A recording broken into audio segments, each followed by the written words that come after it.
Hey guys, so I wanted to play with Fate of the Vaal sword and see if it could scale into higher endgame content. Now, if you take a look at the weapon itself doesn't have a lot of DPS, it's only around 270 DPS, and it has 100% of physical damage from hits with this weapon is converted to a random element. And in-game tooltip DPS does not properly display that. So without path of building, it's pretty difficult to even tell which support gems gives you the most DPS. But the main interesting part about this weapon is that it deals increased damage if enemies are frozen, ignited or shocked. And also hits with this weapon basically have 100% chance to ignite, shock and freeze. But the question is, can you actually shock and freeze things like Shaper's Guardians? Well, you could reliably shock if you are Elementalist, but freezing big bosses is really difficult. And while this works very well while mapping, once I started doing like tier 8 plus maps, I started noticing that my damage is kind of lacking. I can still deal with map bosses just fine, but it just doesn't live up to expectations. By the way, this is champion and non-crit build. I just felt like going crit is kind of awkward because you already have 100% chance to ignite, freeze and shock, so I went with elemental overload build. For bosses I even use adrenaline buff from the champion. I do have a 6 link, I do have pretty good rings, I do use Yoke of Suffering, I do have a stat stick, pretty decent one. My belt is with elemental damage of attack skills. I do have 2 sucker Tombfist, multiple jewels with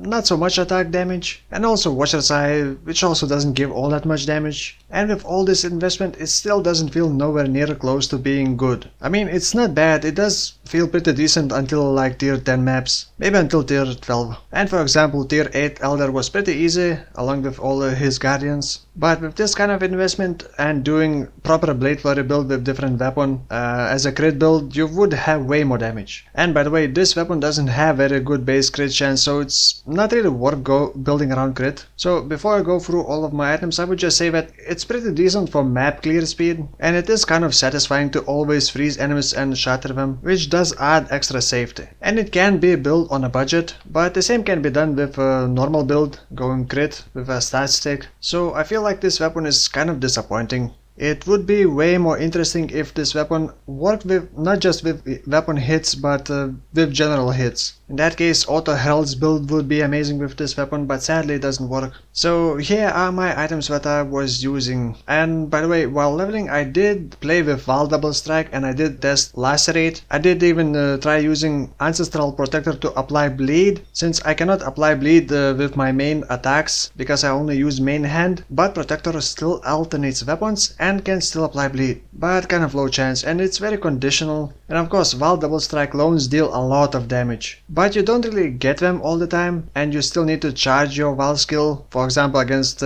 Shaper you would have to charge it up before, and they don't last very long. So in the end I just decided to use Blade Flurry because it's just simple, and actually Reave instead of Lacerate. I just didn't like Lacerate. So my single target setup, Blade Flurry linked with melee physical damage, concentrated effect, faster attacks, elemental damage of attacks, and maim. Hypothermia would be better instead of faster attacks, but you still cannot guarantee chills on bigger bosses. Unless you would use Cold Snap or cast damage taken with Vortex, but it is just such a mess. As for my clear speed setup, I am using Reave inside the helmet, and the helmet gives level 16 increased AoE and level 18 inner weight, along with elemental damage of attacks, melee physical damage and multi-strike. Then I also use Herald of Ice linked with Onslaught, and this is not as good as Herald of Ash in terms of damage, but it does help with the clear speed. Also I have Hatred Aura for more damage, and Watcher's Eye which gives flat cold damage while affected by hatred. I just simply had it and used it. You probably could use something better, but then again, why invest more into what cannot scale into very end game? And you definitely could defeat Shaper with this build, but it's just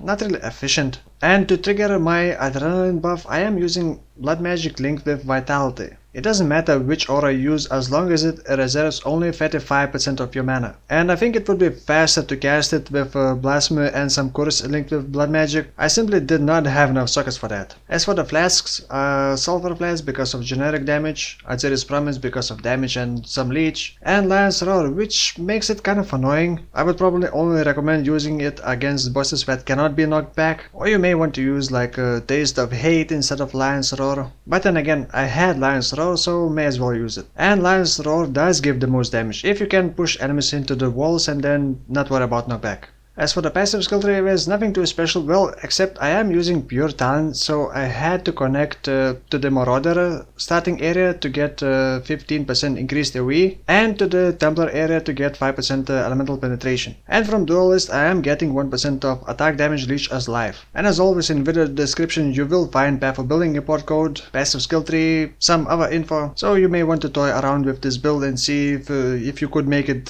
better. And that's gonna be it for now. My next build I'm doing something probably terrible, self-casting a nerf build and using Kitava's Fez the Hermit to trigger Volatile Dead and maybe some other spells, we'll see. It's most likely gonna be like a worse version of Poet's Pen, but hey, it's different. So anyway, thank you for watching and see you soon.